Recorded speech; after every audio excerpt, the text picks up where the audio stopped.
What's up, everyone? Here we are with another video. How to replace passenger side front civvy shaft, axle, civvy joint, whatever you call it. This one is on a Honda Pilot 2014. We're going to remove the wheels, remove the caliper bracket, and then out comes the rotor, release the knuckle, and eventually get to the axle. We got a brand new axle. Got a little bit of a shake when you go between 20 and 30 miles per hour. Only when you accelerate. If you get off the gas, you don't feel it. So we did the driver's side. That's on the channel. You can go look at that one. Now we're gonna do the passenger side. Try to see if we can get rid of the problem. Go for a test drive at the end of the video. So a 22 millimeter socket gets you taking care of the lug nuts. Get the wheel out of there, put it to the side.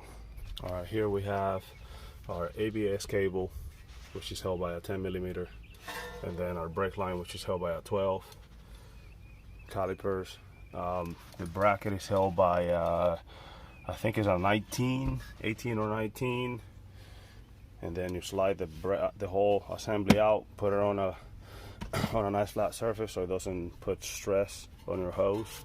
And then we're gonna take these guys out, slide the knuckle out. But before we do this, we have to take care of this guy here, 35 millimeter nut. Break that loose so your axle can slide inwards. And then we're gonna go in here and take care of that bolt back there on the top of the come on, focus for me. That bolt there and that one here, and that should be that should help you release the whole thing out. Okay, here's the progress. Caliper assembly is off. Missing a ramp to support that, so I have no tension on this here. Big nut is loose in here. You don't have to take the rotor off. It's your preference. This one has screws on it. 50-50 on whether I want to take it off to take some of that weight off. The control arm and the ball joint underneath, I want to give it a shot. If it cracks if it cracks loose easily, I'll take it off. If not, I'll just leave it there. I'll put a bucket or something else to lean it on. So let's see how it works. All right, that's why sometimes you gotta try things out. Those bolts came out super easy, so before you ram, turn.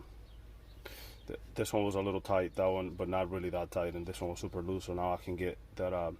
We can get this rotor off. That's less weight on the knuckle when we take it off. All right, once you have this guy off, you want to hit this with a rubber mallet just to break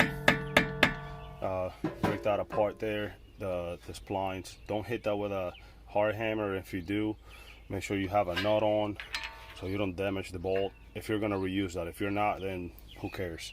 But you should be careful when you get the new one on, and to get it to seed, then you want to hit that with a rubber mallet or put something in here that's not gonna damage your surface. And then be careful with the threads, so don't hit it too hard that you mess it up.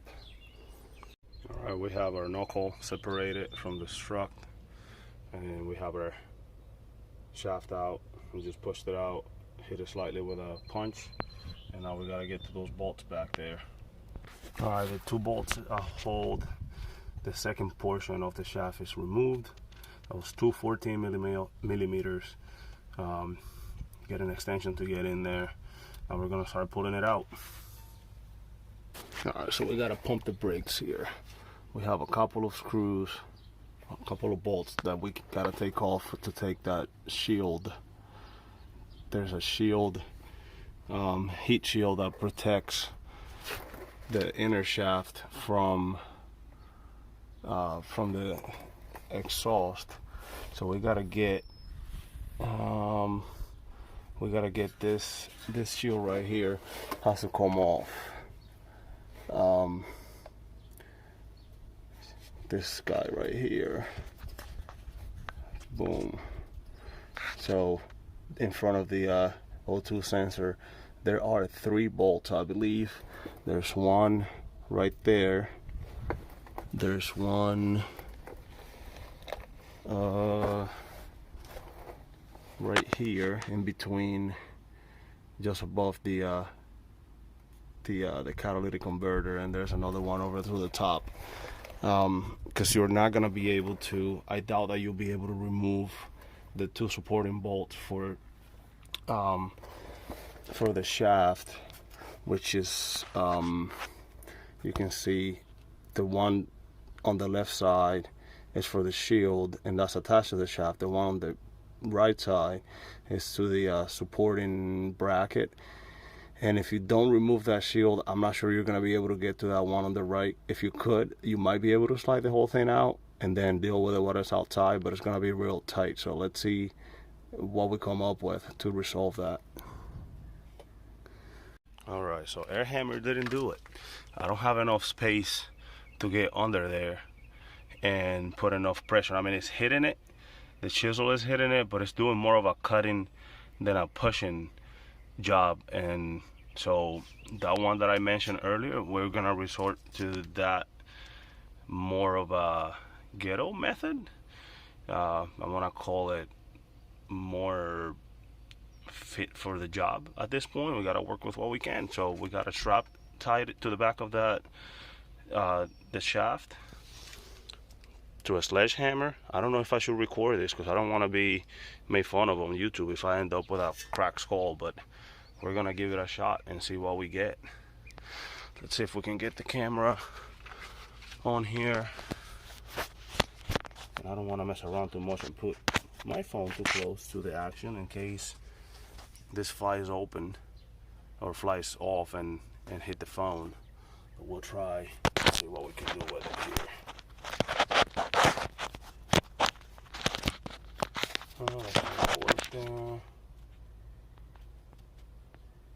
I'll get you a piece of it.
And that has done nothing, not one bit of movement. That is quite insane. All right, first sledgehammer didn't quite work. Now we got to say bigger one here. See what this does.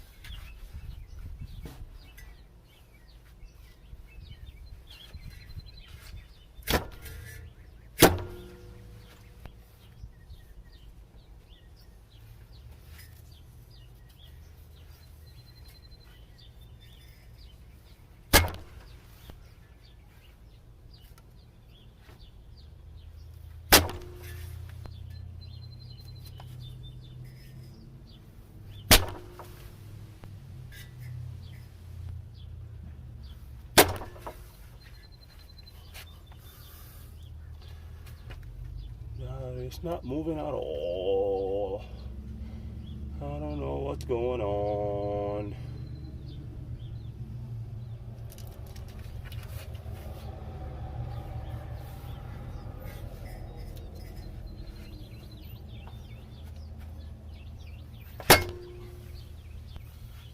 And my strap just gave out.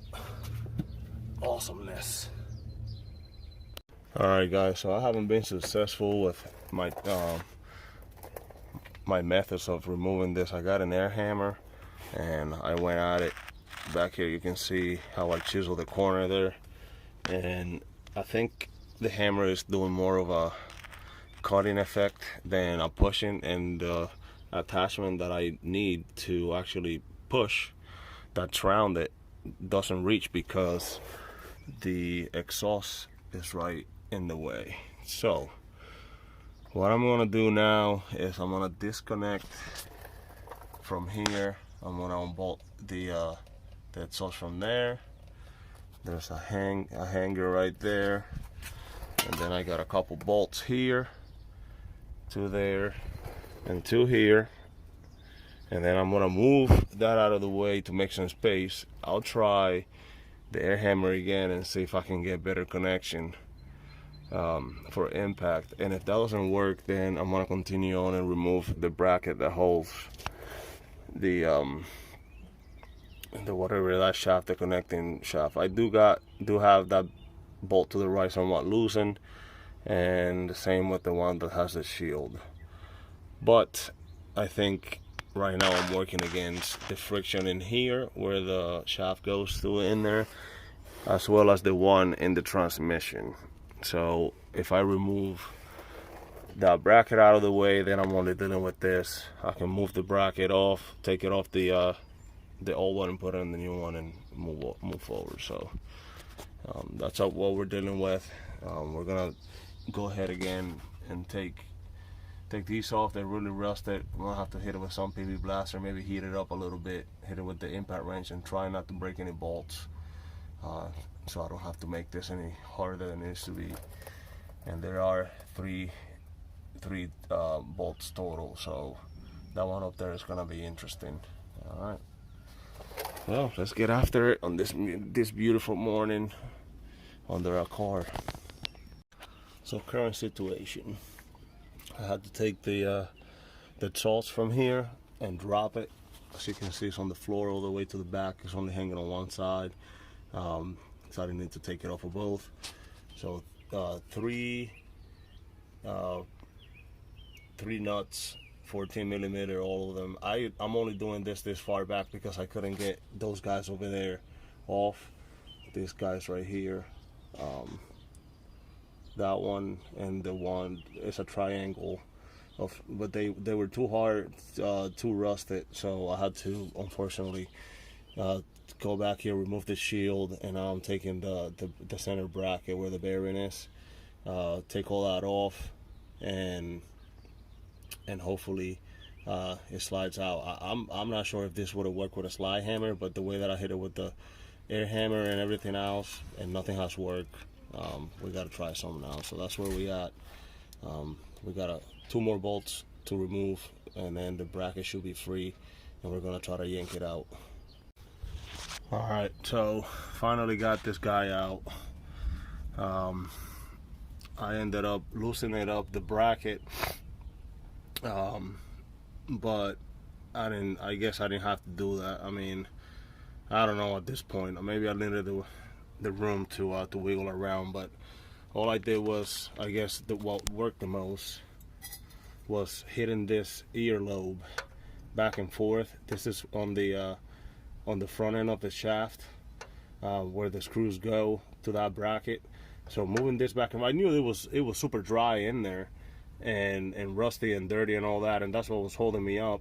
So I just moved, hit this back and forth with the air hammer on a flat head, with a flat surface attachment like this.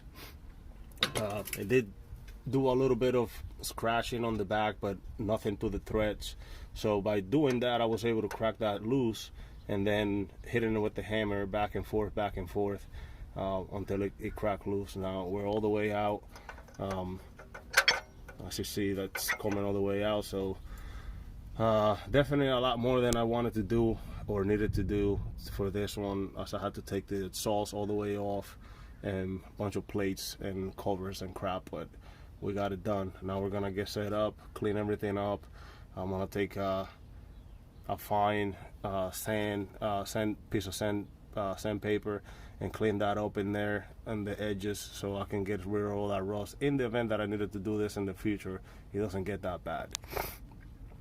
Sometimes having the right tool, I believe that with a slide hammer, with the right attachment, I could have had this done easily, because I would have sat there just whacking at straight force to get that out, instead of, you know, going kind of crooked, which makes it a lot tighter. So right tools for the right job, and you get done a lot quicker.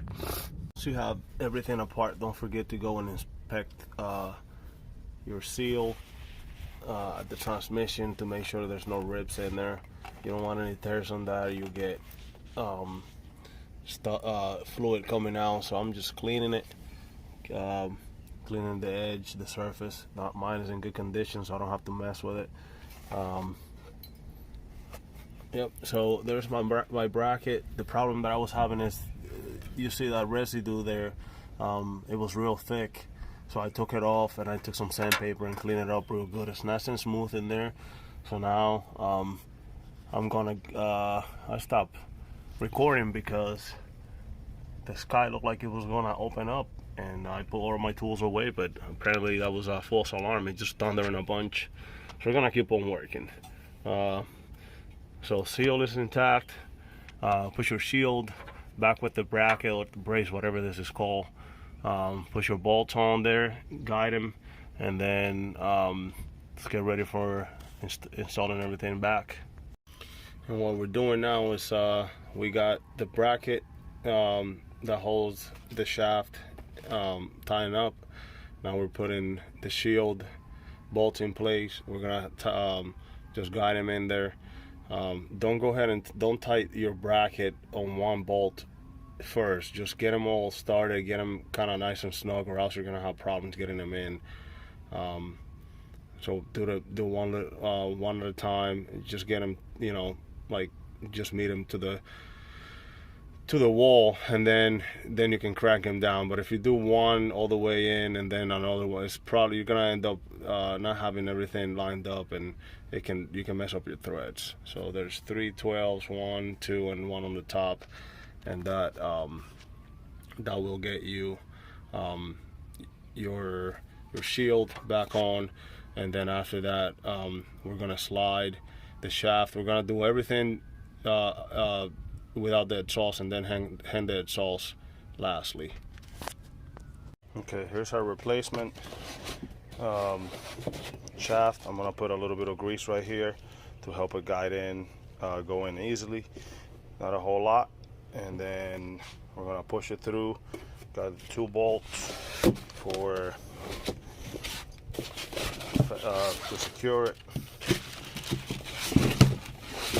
And all you can hope for is that we have solved our problem after 3 days of pain and suffering with that damn thing, just because I didn't have a slide hammer and I forgot to borrow one or buy me one. But once I saw that things were going smooth, I just left it alone. I'll go get me one for the next job and just have it home for when I need it. Here's the I think this is a reman anyway. This is not, I don't think this is new. That looks new. That looks new. This doesn't look new. That doesn't look new. That doesn't look new. I'm not sure if this is the metal that they use that makes it look like that, but costs a couple dollars less than you can get it at the store. I want to say about 80. So what we need to do is guide the shaft through that hole right there, and then in the transmission way in there. Like I said, this one doesn't have any clips because this is held by the bolts that go here and here, so that's what secures it, along with when you put it in here with the big nut that goes in the end, this nut right here. So I'm gonna go ahead and remove this one, get it out of the way, put a little grease where I mentioned earlier, and then install this one. The torque specs for this here, you might want to look them up. I want to say They're about, I think there's 150 or so, maybe more. Usually just get it snug in there until I have no more. When the nut reaches and I can see this edge, then I go ahead and pin it, close it up. But it's best to find the torque specs so you don't put a lot of pressure on your bearings and stuff. All right, here we go. All right, right now we're gonna be guiding the axle back in the transmission case.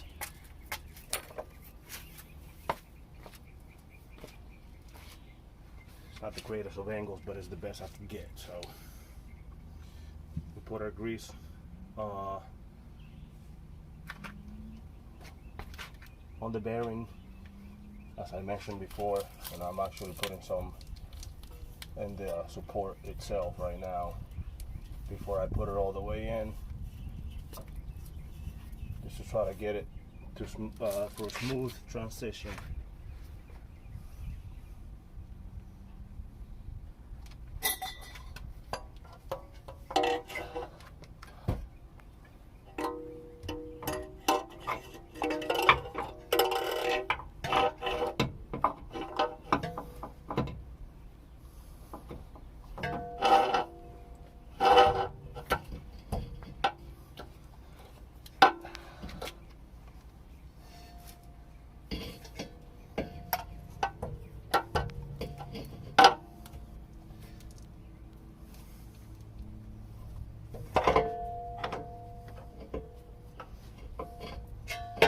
Alright, so I just have it met there. I want to make sure I'm not forcing without looking at what I'm doing.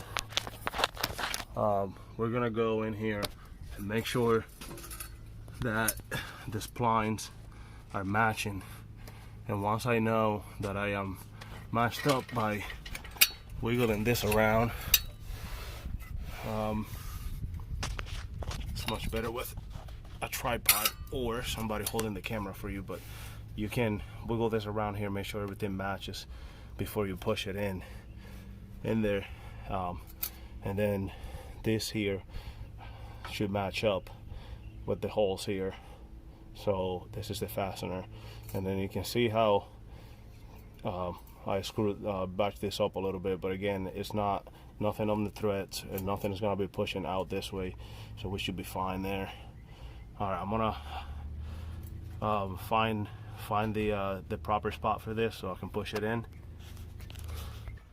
Because this type of setup doesn't use a ring clip at the end, once you get it wiggle in there and it goes where it's supposed to be, it will slide all the way in, and you can see here I'm flush all the way. What I did is I got this end here to meet at the support, and I got this bolt in just by hand again, no pressure on it, and then I did the same for the top so I can have the proper guidance, at least be real close on where the hole was up here, instead of just guessing around. And as soon as I did that, it just slid right in. Now I'm gonna get my 14mm and go ahead and crank this down, make it tight. I think I'm actually gonna put a dab of blue thread lock on both of these and drive them in. Once I have those two done, then my exhaust is coming back in place, and then we'll finish up with the nut at the end. So let's finish this part up and then move on to the exhaust. Alright, so now we're working on the exhaust. I took it down from the passenger side. I took the hangers off all the way back. Since I'm working by myself, it's kind of tough, so I got myself a car jack, hydraulic, and put it underneath there. That helps me a lot. And then in front here I got a jack stand I'll put on there, so I'm gonna guide everything up to where it needs to be, and then I start working my way from the back to the front on those hangers. What I like to put on them, it's a little bit of transmission fluid right here. See if I can get you a shot of it. So on this guys here, I put a little bit of transmission oil so they can slide through the rubber easier. You don't have to sit there fighting friction. So that's one of the little tricks I've learned to use. So again, I'm gonna guide everything up and then go back to the back of the car and work my way forward. All right, so I got the exhaust hung back up. Like I said, I started at the back, worked my way on the hangers. Once I got up here, I did I guided the rear exhaust right in there. Just put the bolts nice and light before I started cranking things down. Did the same for the front. Put my front sensor, my downstream sensor back up, and now I'm gonna put the bracket that goes across here. I had to take that off to get the exhaust to drop. That's on the floor. It's 4 bolts of 14 mil. There's one there, one here, and then 2 on the same location on the opposite side. 1 and 2, and then there's the bracket right there. So I'm gonna lay that across my chest and then place it up where it needs to be. Then after that, I'll be moving out to installing the upper control, the knuckle onto the strut, and then the caliper, and that'll be it. Then we're gonna drop the car down and torque it to spec on the big nut for the axle.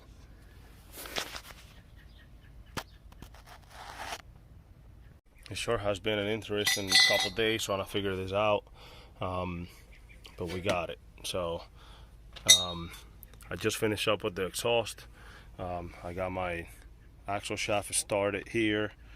Now we're gonna install the knuckle. The nut side, the bolt goes on this side, the nut goes on that side.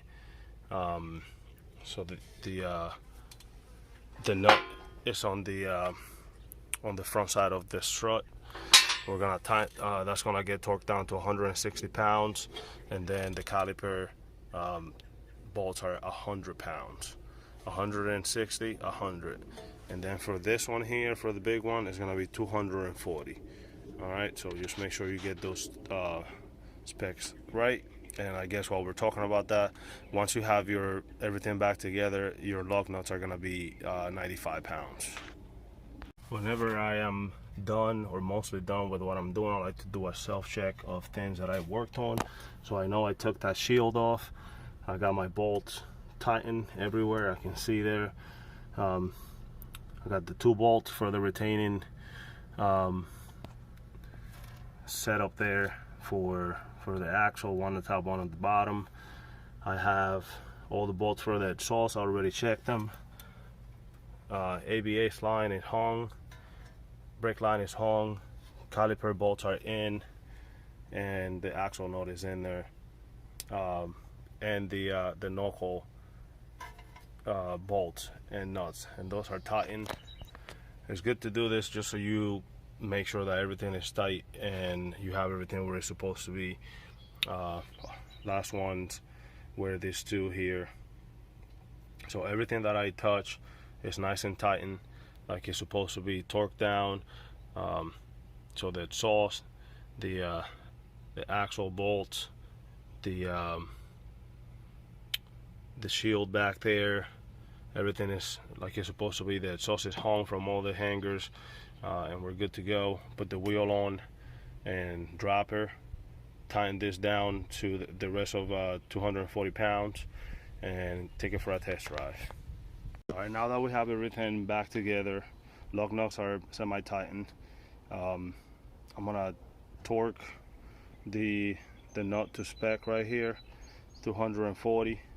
I don't have a 240 torque spec, torque wrench, so I'm gonna hit that with 160, and then I'm gonna turn it a quarter turn, and that should do it. Then I'm gonna go ahead and take a pin and wedge that in there to try to secure it, and then do my wheel nuts, 95 pounds, and head out for a test drive. All right, y'all, so I got done. I'm out test driving this. Once I hit right there, right about there, it used to wobble, and I thought it did it when I first got going, but now it just didn't do it. So I'm kind of confused on whether I got it fixed or didn't. When I felt it earlier, it definitely felt a lot less than it used to be. So I don't know. If this doesn't fix your problem, or it didn't fix it this time, I know it worked for me in the past where I replaced both of the axle on the driver's side. And try to honk my horn. Some idiot was just passing somebody on the turning lane. Like I was saying, I got this done in the past. Changed I had that problem where I was shaking around 20, 25, between 20 and 30. You can feel that shake side to side on the wheel. Actually, the whole car feels like that.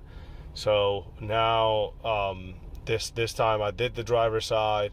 It seemed like it calmed down. I changed now I just did, this video is about replacing the passenger side, which is a pain in the neck. So that I did see, it didn't do it again there. So I hope after approximately 6 hours of work on this that I got this fixed.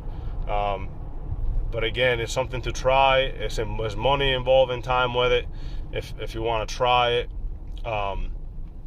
But again, I think it worked. I felt it one time. I haven't felt it again. I don't know if the axle had to seat in there. But I'm gonna at the very least you learn how to replace the axle on the right side on the front passenger, if you ever need to do that. So again, hope you have fun fixing your cars.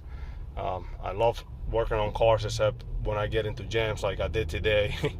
And things get frustrating. But if you have any questions, leave it on the comment. Giving me a like there wouldn't hurt. Thumbs up. All right, have a good one.